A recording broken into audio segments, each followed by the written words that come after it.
Bonjour, j'espère que vous allez bien. Bienvenue au podcast Accro à la littérature jeunesse. Qu'est-ce que le podcast Accro à la littérature jeunesse? Eh bien, c'est un balado pour que vous, parents, trouviez le bon livre pour votre enfant. Je m'appelle Pascale Clavel, je suis enseignante spécialisée en littérature jeunesse. Je suis la créatrice de un autre blog de maman.com et je suis aussi la maman de 2 enfants. Aujourd'hui, je vous parle d'un sujet délicat. Un sujet, et ça faisait très longtemps que je vous ai vous en parlé, je vous parle de la théorie du complot, de la désinformation, des fausses nouvelles. Alors, quand je vous disais que c'était complexe, surtout lorsqu'il est question de littérature jeunesse, alors bon, je vous vois réagir là un petit peu. J'ai 2 albums, en fait, 2 livres à vous présenter aujourd'hui. Vous allez voir, ils se présentent de manière très différente et ils sont également très complémentaires. Donc, je vous souhaite une bonne écoute.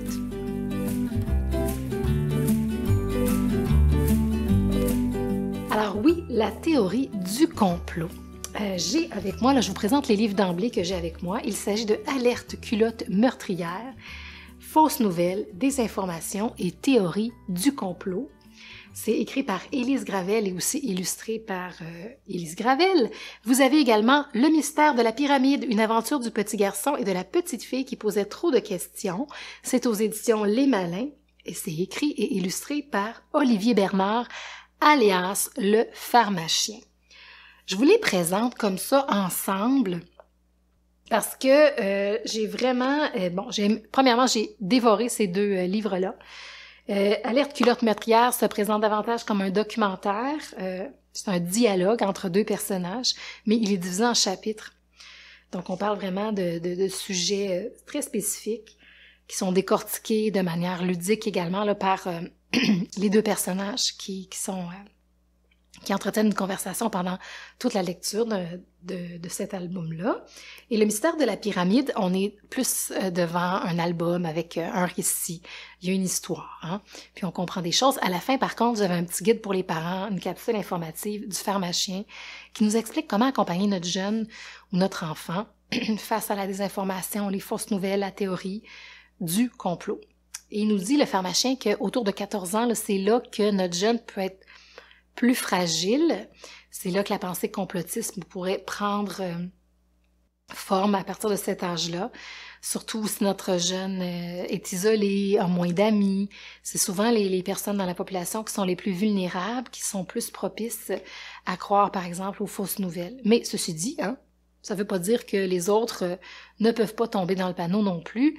Donc, j'ai trouvé ça audacieux comme sujet de livre pour la jeunesse, mais quand même nécessaire. Puis dans Alerte culotte meurtrière, on va apprendre aux jeunes à ne pas croire tout ce qu'ils entendent, à ne pas prendre tout ce qui est dit autour d'eux comme la vérité vraie. On va leur dire même, lorsque tu lis quelque chose sur Internet, lorsque tu entends quelque chose à la radio, lorsque tu entends quelque chose lors d'une discussion, essaie de voir si c'est des sources fiables. Et on va nous apprendre ce que c'est que des sources fiables. On va nous apprendre ce que c'est qu'une lettre d'opinion versus un reportage. Hein? Donc, il y a vraiment une grande différence entre les 2. Puis, on va nous dire que même dans les médias où il y a des vérificateurs de faits, faut quand même que tu sois alerte. Parce que des fois, on va jouer avec les titres pour peut-être juste capter ton attention et être sûr que tu vas lire l'article ou que tu vas t'arrêter après avoir lu le titre, puis là, tu vas croire ce qui est écrit sans aller plus loin dans ta lecture. Mais ce n'est fait que pour t'accrocher. Puis, on va nous expliquer tous les processus derrière tout ça. Pourquoi des gens tentent de véhiculer des fausses nouvelles. Ben, souvent, il y a un but derrière tout ça, vu que c'est accrocheur, vu que ça vient chercher nos émotions, que ça nous fait réagir. Ben, si c'est sur les réseaux sociaux, ben, il y a toute une question d'argent, de monétisation, même chose pour les blogs. Donc, voilà. Donc, on va vraiment mettre les enfants en garde à propos de ça. Peut-être aussi c'est des gens qui veulent essayer de devenir populaires. Hein, des fois, c'est pas seulement l'appât du gain, là, c'est la popularité que l'on recherche. Puis les fausses nouvelles, on s'entend que les gros titres un peu étranges, même moi, ça m'est arrivé fréquemment de cliquer juste pour voir ce qu'il allait me dire derrière un titre aussi accrocheur, percutant, parfois déstabilisant. Alors, c'est intéressant. Puis, ce qu'on va nous dire dans les deux œuvres, dans les deux titres, c'est pourquoi on finit par croire parfois à des fausses nouvelles, pourquoi on se laisse avoir, on se fait prendre. Et bien souvent, c'est parce que, bon, lorsqu'on nous donne des réponses claires, nettes, précises, souvent une fausse nouvelle, ou lorsqu'on parle de la théorie du complot, c'est qu'on a des réponses pour nous face à peut-être une réalité un petit peu trop complexe, qui fait peur, pour lesquelles on n'a pas vraiment de réponse. Alors, souvent, une théorie du complot va naître parce que on offre aux gens une réponse claire, précise, et ça va être plus sécurisant pour eux de croire à ça que de rester peut-être avec moins de réponses ou de faire face à la vie qui est beaucoup plus complexe que ça. Donc, j'ai trouvé ça intéressant. Des phénomènes très complexes qui peuvent effrayer. Si on n'est pas des experts, parfois, on se sent démuni face à certaines réalités. Donc, on nous dit, lorsqu'on nous donne une fausse nouvelle tout cuit dans le bec, avec des réponses claires, ben c'est peut-être plus facile de se dire, OK, je m'appuie là-dessus, là, ça va me sécuriser, puis c'est ça qui est ça, donc c'est plus facile, en fait, de se sentir mieux à ce niveau-là.